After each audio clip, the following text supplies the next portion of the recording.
Hey everyone, this is Tyson. So this is what I got in the mail today, an Apollo G1 Mini. Let's get it set up. I believe this one is a limited edition one too with the logo. I got the NFT on it. That seems pretty cool. Let's get it set up.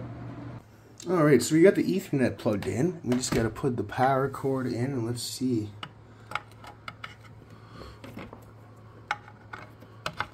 There we go.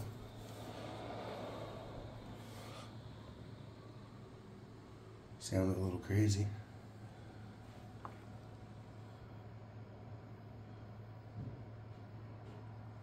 Let's get it working. So it seems to be working now. I'm just gonna hit the IP button and then we're gonna find the IP and connect to it and change the pool settings. Alright, so now we're on the computer and we're changing the IP and the pool settings.